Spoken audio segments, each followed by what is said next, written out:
Hello, there we go. Okay, so if everybody's ready, let's get started by introducing the candidates. First one, Mr. Randy Heckman.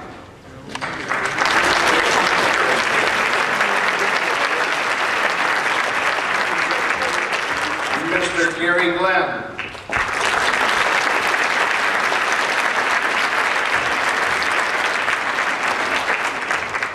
Mr. Clark Durant.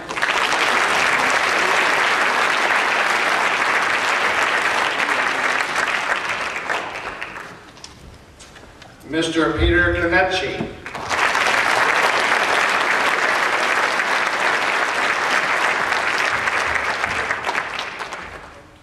And last but not least, Mr. Scotty Bowman.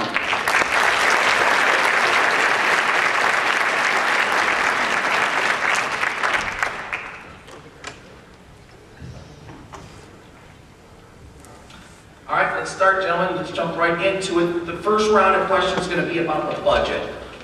No, we got an opening statement. Oh, first. Sorry. Thank you, Mel.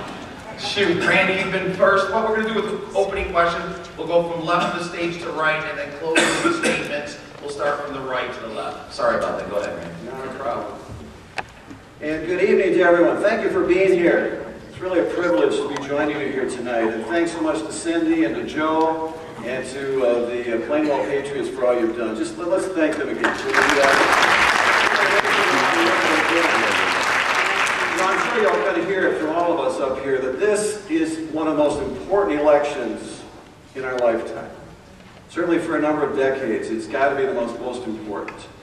And what we do not need next year, actually January 2013, is just have one of us go to Washington. Certainly we want to replace Debbie Stabenow. That's our goal.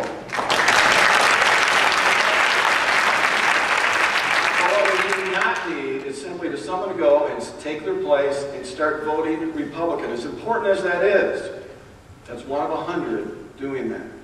We are in such desperate straits in our country today, and I think we all recognize that, is that we need leadership.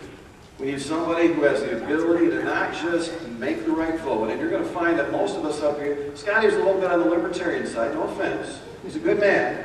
But the rest of us typically are going to fall within a few percentage points of each other on almost all the issues. And you're going to see that. But what we need is someone that's going to have the chutzpah and the ability and the experience and the maturity to go to Washington and make changes that are sorely needed in Washington. And just a little about my background. Many of you know about it. I think top of the list, Marcia and I, she's seated here, we raised 12 children to adulthood.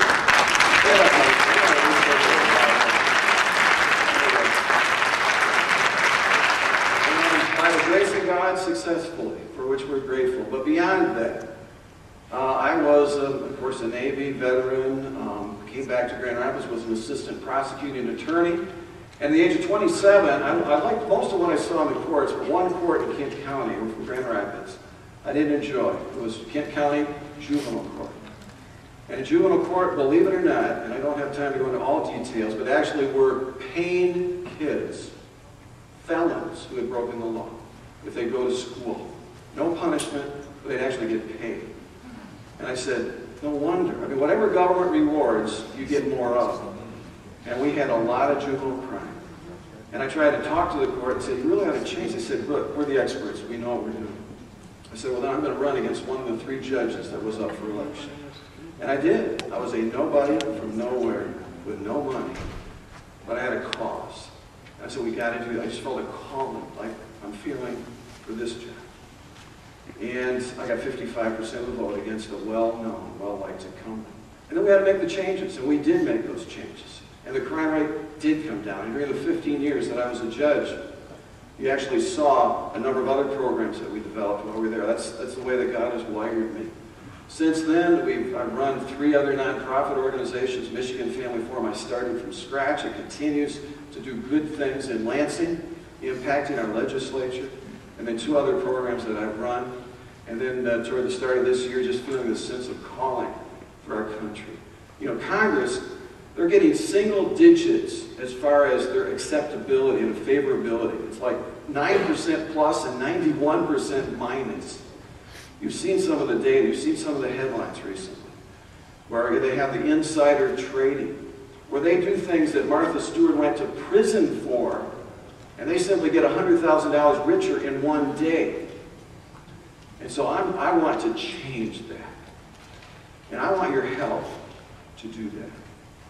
Thank you very much. My name is Randy Heckman. I'm running against Debbie Stafford. Thank you so much.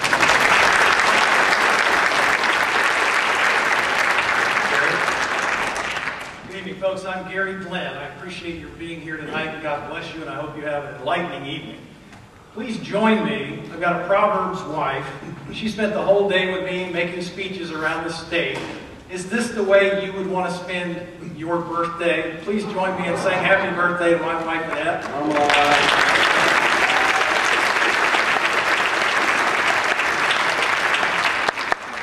I am a Christian. I am a sinner saved by grace of God, by the sacrifice, the life and death and resurrection of my Savior, Jesus Christ. So as a Christian, I say with full conviction of my words, thank God for the Tea Party movement.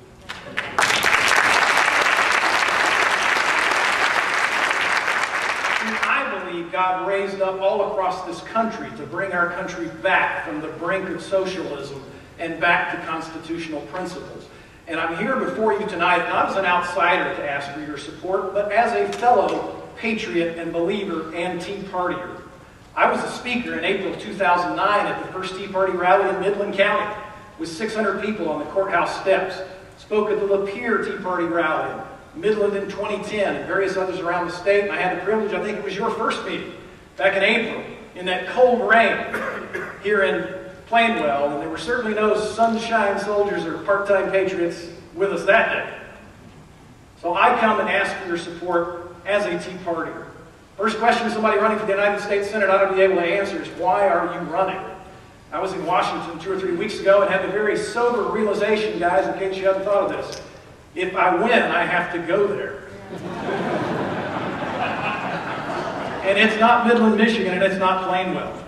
So why would I sacrifice the time and money and risk winning and disrupting my family's life in a good community here in Michigan? Let me answer it this way. I was raised by a World War II Marine who survived the attack on Pearl Harbor. I've stood in the same street in the same spot where he remembered 61 years earlier shooting at Japanese airplanes.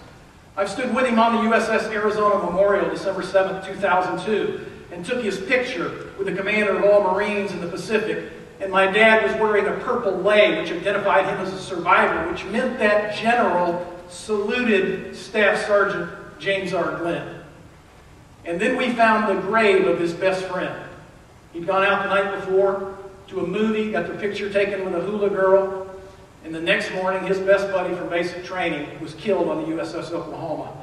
And when we saw that kid's grave, it had his birthday and his death day, and he was exactly 17 and a half years old when he died defending our country.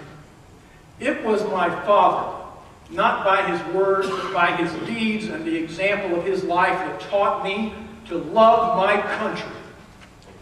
And I believe that everything your parents taught you to love about our country, our strength and security, our liberty, our free enterprise economy, our founding Judeo-Christian principles are at risk from within, more so than at any time in our lifetimes.